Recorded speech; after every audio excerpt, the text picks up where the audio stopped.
This is Ash Ketchum. You probably knew that already, as he has been the main character in the Pokemon anime since the very start. He's gone through every region with many different Pokemon, but he will not be the focus of the anime when we reach the Scarlet and Violet series, meaning Ash won't be journeying across the Paldea region. But what if Ash did journey through Paldea? What would his team look like? How would he handle all that Paldea has to offer? Let's play through Pokemon Violet in a way that I think Ash would go through Paldea if there was a show based around that. Make sure to leave a like and subscribe to support the channel, and now let's get into this run. This is about as close as I can get to my character looking like Ash. I know it looks nothing like Ash, but in typical Ash fashion, I'd imagine that he would have traveled to Paldea with only his trusty Pikachu, leaving all of his older Pokemon behind. Perhaps some will reappear and be called upon later on, but I think the first place Ash would go would be the school. Now, technically in the game, you get your starter Pokemon before you go to the school, and I ended up picking Sprigatito. Ash probably would have got his starter at the school, and I had a hard time deciding on which starter Ash would have on his team, since he always has at least one of the starters, but I decided against Fuecoco since Ash has had a lot of fire type starters in the past, and figured if I picked Sprigatito it would mean that Nemona would have Quaxly. Nemona would probably be one of Ash's companions that travel across Paldea with him, with the third person joining them probably being Arven. Something about Nemona having a silly but sassy Quaxly that evolves later on in the series seemed to fit with me, and since the concept art for the new anime features Sprigatito with what looks like to be the new main characters, it also made sense to me.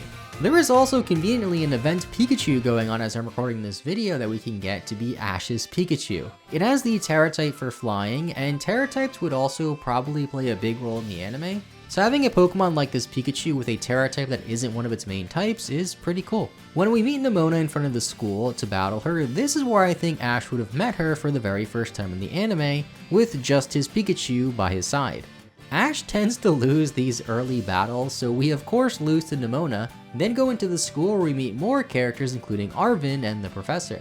Now, since we don't exactly have the luxury on this channel to make a multi-episode series with many different animators and voice actors to make a proper series like this, and all we have is this silly gameplay video, we will have to condense a lot of what the anime could have looked like, but we do have these small animated parts here and there, which will hopefully fill in some of the gaps. On the way to Cortando, I made sure to catch a Fido too. Ash tends to catch at least one Pokemon in the first couple of episodes of the anime, and since Arven has an Oinkologne, and the second gym has a Smoliv, Fido seemed like a perfect fit to not have the same Pokemon reappear too many times.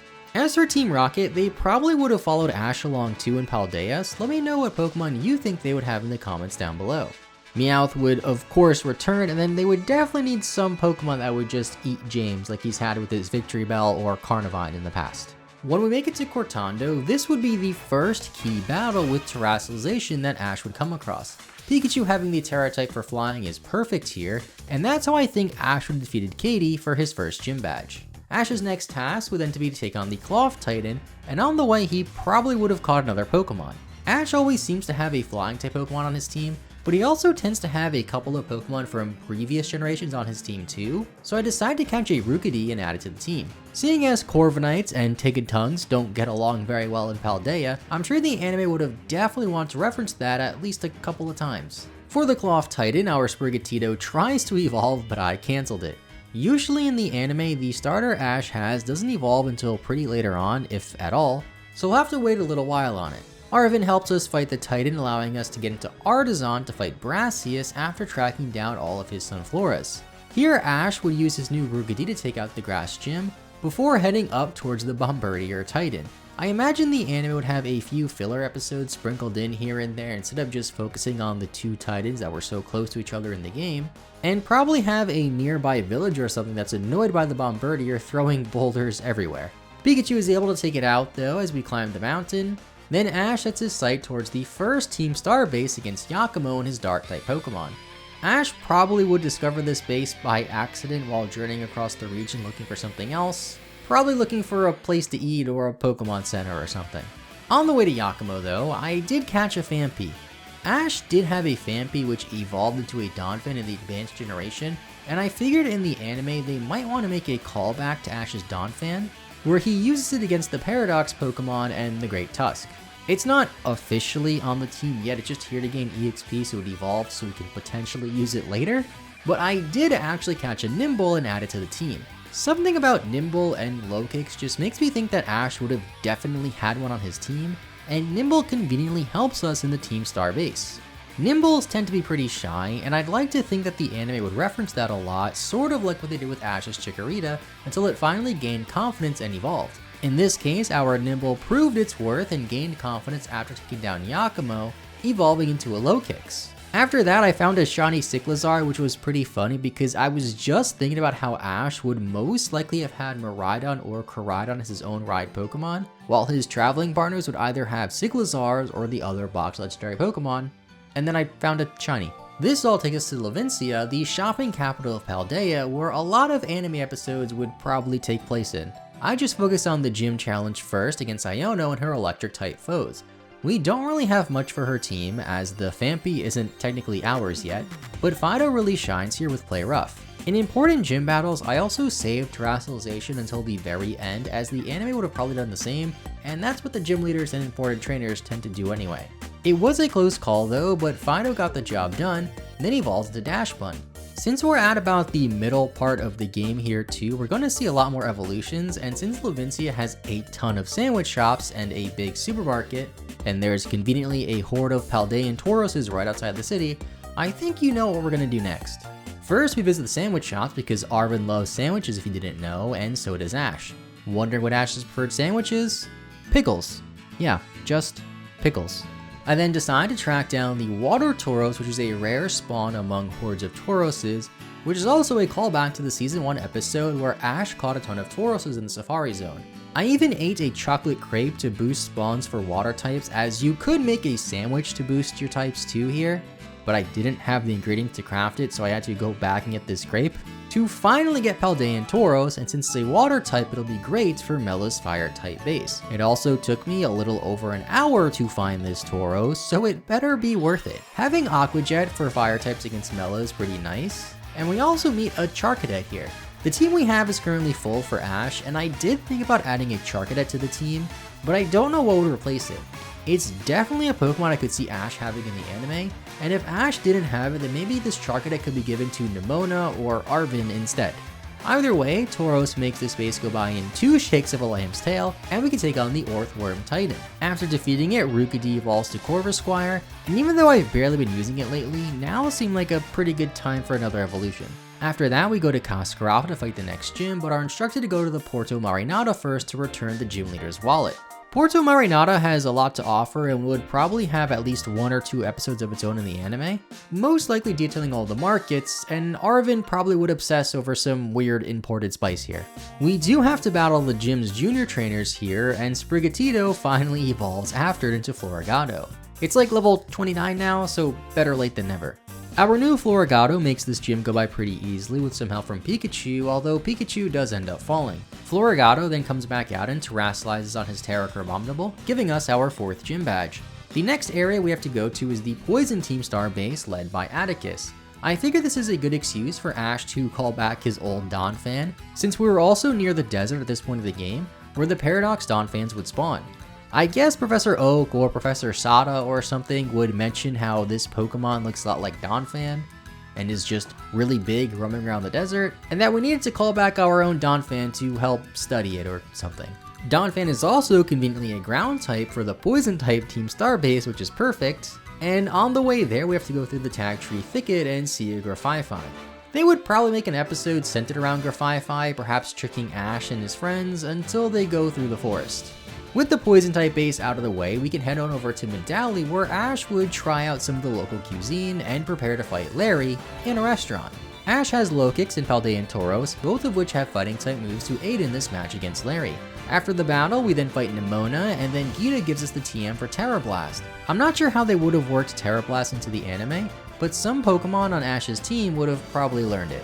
Ash's next task would be to climb the Glaseado Mountain to fight Rhyme's gym, assuming the anime would have followed the recommended path you're supposed to go through in Scarlet and Violet. I realized this while climbing the mountain, since it's so close to the ice gym, that the anime might just go through a different route entirely, so let me know in the comments down below how you think the show would have handled that. Floragato evolves to Meowscarada on the way up though, and there could even be some episode around here where they get snowed in after hiding in a cave. Kinda like that one early episode where Ash and his Pokemon got stuck in a blizzard. Ash would then probably rap battle Rhyme and do very poorly, but do a lot better in the double battle with Meowscarada and Lokix.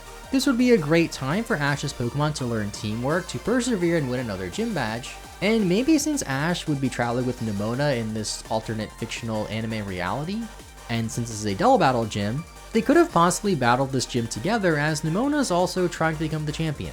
Corvuscular evolved after the gym too. I wasn't really using it, so I probably should have stopped it, but I kind of forgot to stop the evolution, so now we have a Corviknight.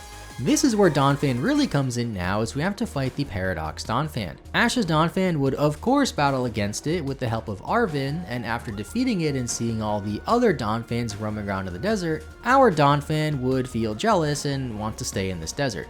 Ash has done similar things in the past with other Pokemon, so bye bye Donphan, have fun in the sand. Donphan wouldn't have been too great for the next gym battle anyway against Tulip in Alfornado.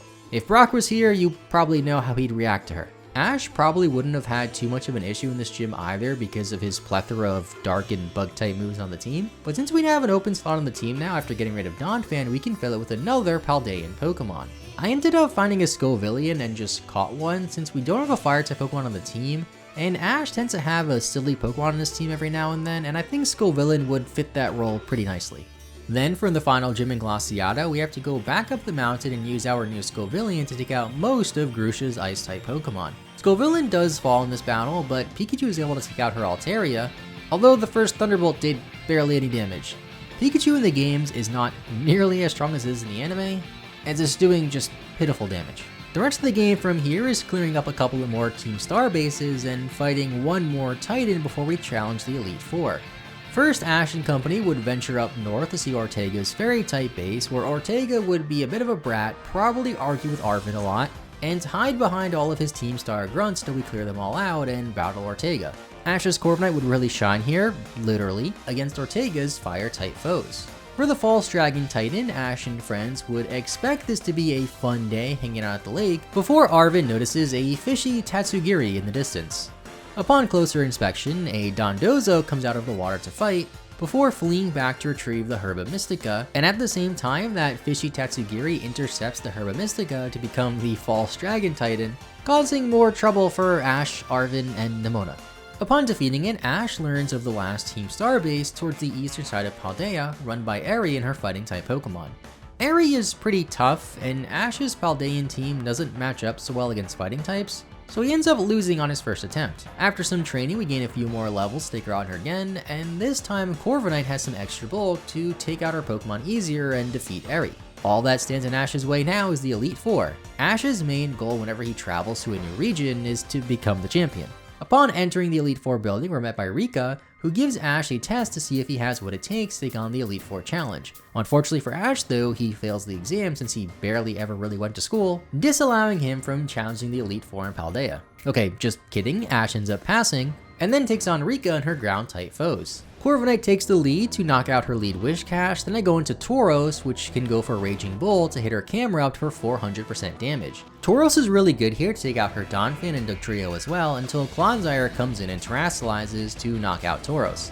Ash learns the hard way that Clodsire has Water Absorb too, which is the reason why Tauros fell, but Meowscarada is able to come in and avenge Tauros. For Poppy's Steel-type Pokemon, Ash has Scovillian, which can scorch her team I guess, although she sends out Corviknight after Copperjaw falls, which just takes out Scovillian and falls itself from Brave Bird recoil damage. I really want to have an honor battle here, but I don't think Ash is the type to have honor battles. Lokix then takes care of the next few Pokemon on her team before Ash would go back into Tauros on her Terra Tinkaton and take it out with a close combat. In hindsight, I don't know why I didn't go to my own Corviknight, which would have been pretty funny to have Corviknight versus Tinkaton. It's just a missed opportunity, I guess. Next up, we have a familiar face, Larry. This time he's using Flying-type Pokemon instead of Normal-type Pokemon, and we tried to use Pikachu here, but Pikachu is just way too weak and immediately falls. This battle was really a team effort though, with Scovillian taking advantage of the sunny day Larry's Tropius set up, Corviknight handling Altaria, Tauros and Oricorio, and then back into Corviknight to take out Flamigo. Fourth up, we have Hassel, the Dragon-type specialist. Ash leads with Meowscarada on Noivern, but it falls, so out comes Corviknight, which really held its own here. Tauros then takes out Dragalge, Corviknight takes out Flapple, and Lokix takes care of Haxorus. On Excalibur, we go into Corviknight, which takes a hit really well, and slowly becomes the MVP of this run, taking out Brassius' team. And finally, we have the champion, Geeta. She leads with a Sparthra, which goes down to Lokix, then into King Gambit, which Lokix also takes out. Lokix then falls to Go-Go, so Scovillion comes in to finish off the Go-Go before falling to her Avalugg. Corviknight finishes off Avalugg, then falls to Veluza, and so does Tauros. Things aren't looking too great here, as Ash only has Meowscarada and Pikachu left, but Meowscarada ends up falling to her Terra Glamora. All that's left now is her Pikachu against her Terra Glamora, and Glamora was just too strong for Pikachu, causing Ash to lose this championship battle against Geeta. I know Ash won the Galar League in the past, which is part of the reason why Ash isn't the main character in the anime going forward, but assuming he did come back for Paldea, I don't think he would have became the champion either. As for the rest of the game, with Area 0 and the 4 legendary Ruin Pokemon, that probably would have been saved for some sort of movie or something, while also potentially tying in a new mythical Pokemon, since most Pokemon movies have a mythical Pokemon in some way. And that is how I think Ash would fare in Pokemon Scarlet and Violet.